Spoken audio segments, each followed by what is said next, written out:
Hey there everyone, here we are again. Yeah, and I'm ready to get back out on the lawn. Everybody has been doing CGC drama shows over and over again. There's new news dropping every day. I wouldn't be surprised if by the time you see this, there's something else out. I'm a little bit behind, but you guys all know, hopefully you give me a little bit of a slack because I still work a full-time job and still run the shop and still trying to do a little bit of YouTube. We had Reggie's doing a ton of CGC stuff. We had a whole conversation on Beyond Wednesday. Great crew, man, they cracked me up. What a blast. I gotta shout out to them. Thank you so much for having me on and letting me spew all my madness.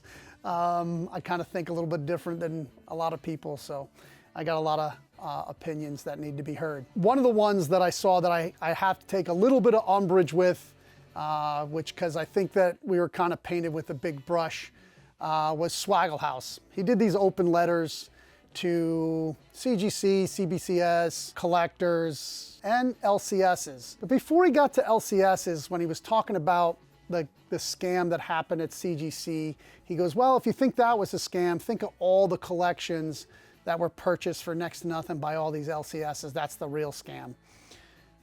I take umbrage to that, Swagglehaus. It seems like a lot of the people who don't have a sign outside and pay their rent and their taxes on selling books have a problem with the people who do. He did later on say in his show that how much he loved LCSs and we need LCSs, but there's a little bit of bile when he was talking about how we cheated people. Well, let me tell you a little bit about collections that come to me. A lot of times people don't bring me the collection right away. They put it out at a yard sale. And who comes by? Because I'm here at the shop. I'm not out running the yard sales. Mr. Flipper comes by and he buys up all the key issues and he leaves the people with all the junk. Instead of buying everything, they take just the key issues or even one or two key issues. And they're even picking apart the condition at $1 or 50 cents. And then the person brings me the collection and all that's left is the chaff, which I love, by the way. I'm a bottom feeder.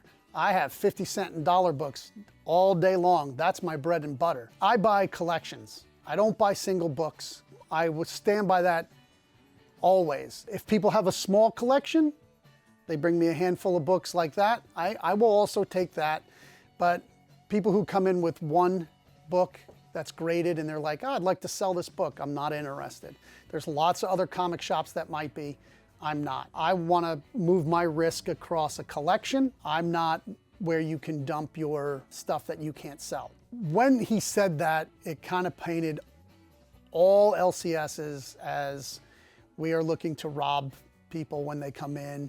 And he also had a lot to say about pricing books, repricing books. I don't understand if he understands what an hourly wage is for an employee or what I should pay myself as an owner to do all these tasks so that they can walk in and triple the value when they sell it. That's why I'm a reader-centric shop. Most of my back issues aren't priced. All my wall books are priced 20 to 30% below eBay. And I know you're gonna say, well, that's not every shop. There's a lot of shops that don't do that.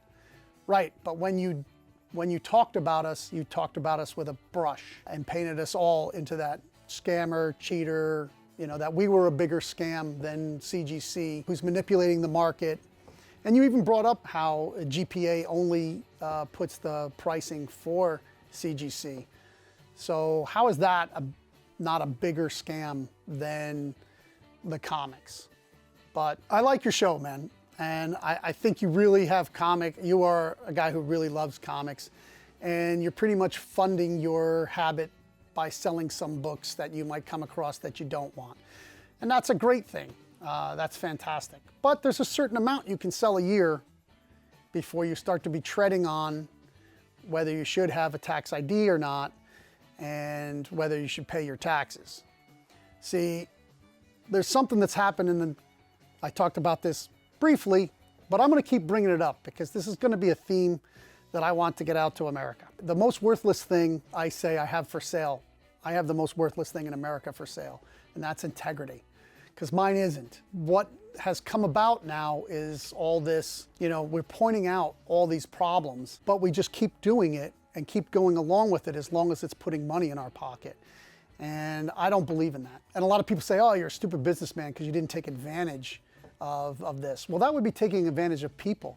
I know the books are not worth what they were selling for during that crazy time. So some books I didn't even sell. Some books did go to auction, but they were really good books. They weren't modern 1 in 200s, ghost variants, that kind of stuff. And there's room for that for certain collectors. If that's your niche, that's fine. But I'm not going to profiteer on that in a time. It's just, that's how I'm built. A lot of people say I'm built different. Yeah, maybe. I got a lot of different views about the world and how it works. But when you have people going, I cheated, so I'm smart. No, you're amoral and you have no integrity. So the only way we can get the stuff that we point out to change is if we put our money somewhere else. If we want books graded and sold at a fair price, and if the person getting the most money is the inferior product, we should put our money into the better product. You won't be able to turn and burn as fast, right? But if it's just a cash grab, like I said, go sell NFTs or something. That's what they're making comic books out into anyway. When you slab them up, it's basically just an NFT. Because it has a serial number put on by that company. It is a single one of one. No matter if it's a 9/8 and they say there's 30 9/8s, but there's only one 9/8 with this serial number, right? So if you had a really cool serial number, people in the community would pay extra for it.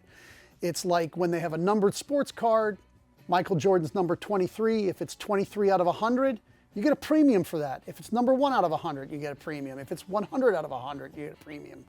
If it's a higher numbered card and it's a 420 or a 69, there's all these different niche collections that people can go after, but it's not the hobby, right? It's just a part of the hobby. Cash grabbing is what's hurting the person who wants to enjoy comics. When you're out there on the trail and somebody's selling books and they offer it at a price, I'm not telling you to tell them, oh, that's a $10 book, I'm gonna give you more. You'll see that on YouTube, and that comes from American Pickers. After their first season, that's what they started doing. They started overpaying for everything, so that people wouldn't complain that they were being cheated. You're not cheating them. There's a lot of, when I buy a collection, I have to sort it. I have to organize it. I have to bag and board it. Maybe I have to press a book. Maybe I have to categorize it and I have to put it all out for sale. There's a lot of work involved, and that has to go into what you pay for a collection. If the collection's all bagged and boarded, of course you're gonna get a higher price. If all the books have water damage, of course they're gonna get a lower price. It doesn't matter, if you have a very great book in there. If it's damaged, if it's a 1 or a 2, it's not worth a lot of money. There's a lot of reasons why collections come in, they sell at different prices, even identical in books. It's how they were kept, what kind of situation they were kept in, and whether I need it or not. So then also you got to remember, since I'm buying collection, they don't have to worry about being cherry picked. They also don't have to worry about starting an eBay account, not being seen, having all their stuff at the bottom of the lists, having to pay to move their stuff up the list, getting hit for 20%, then sending the book to somebody who says, oh, you didn't tell me about this dent on the back of the book. I want to return it. Then you're paying all the return fees, and then you're having to relist it. All that time and money that you're spending. They come in, we go over it, and it's a negotiation again. They don't have to say yes. They can say no. It's business, right? So I look over the collection. I tell them what I'm willing to pay. Maybe there is some room bouncing back and forth. Maybe, I kept 100 back so that if the person's not willing, then I'll move in 100. That's business. People have to be prepared to do that. To say that we're scamming them and robbing them, I really have a problem with that. So even though later on you kind of glorified LCSs and how much you love us and how much you want us to stay around, that one part really hurt because we do put a lot of time and effort into having a place for what the hobby can be, and you can come by and talk comics for hours and don't even have to buy a comic. I have guys that have a pull box at a different shop and come here to talk comics, and I'm not throwing them out because I love talking comics. And you know, while they're here, maybe I'll talk to them about a book that I read that they'd never heard of, and I have, and they'll buy that book. It really is a community.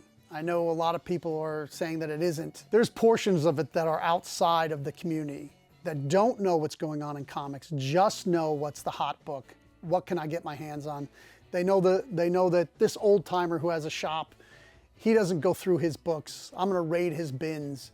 And so all the money that he could have made, and I can see that why some guys say, well, now I'm looking up all the books because they don't have time, or maybe they're in bad health because they're old timers. There's a lot of situations that people don't see in the running of a small business. They just think it's easy. Well, if it was easy, like I said, put a sign up outside, get your tax ID number, start selling your books. Then the collections will come to you, and then, you know, if you feel that we all scam them, then you can scam them too. I'm a pretty positive guy. There's a lot of negative stuff going on. I'm bringing it to you, and I'm giving you my point on it. And instead of focusing on the problem, I want to focus on the solution. And we all need to have this much more integrity, right? This much more. If we all move to the people doing the right thing, then more people will do the right thing. We can shout and yell at CGC, and everybody sees that they were completely tone deaf when they put out their Instagram with, we're at MegaCon. Of course we're at MegaCon. Of course we're grading all your books 9.8 if you pay us. Yeah, it's a completely tone deaf with all the problems they've had recently, but they're out there, you know, because they still got to make money to pay the employees they have. I think that they're doing a bad job of doing damage control, and this could hurt them pretty bad. CGC have that much more integrity, man. That much more integrity. And I'll tell you, go watch Swagglehaus's video on his open letters to the comic community, because the stuff he said about CGC and CBCS were right on. Go check it out. And go watch us on the Rewind over at Beyond Wednesdays. Watch my show on Tales from the Flip Side, and hey, thanks a lot for coming and watching. I know this is a little bit different video out of the realm. I mean, I am shouting at people, but it's not directly about comic books. But I do want to say, from my brothers and sisters in the comic business, LCSs, a little thing out to you guys is I love you. I really do. I think you do a tremendous job. No two comic shops the same. Even ones that are franchised, they're very different. You have to meet your community that you have and work from that and keep reading comics.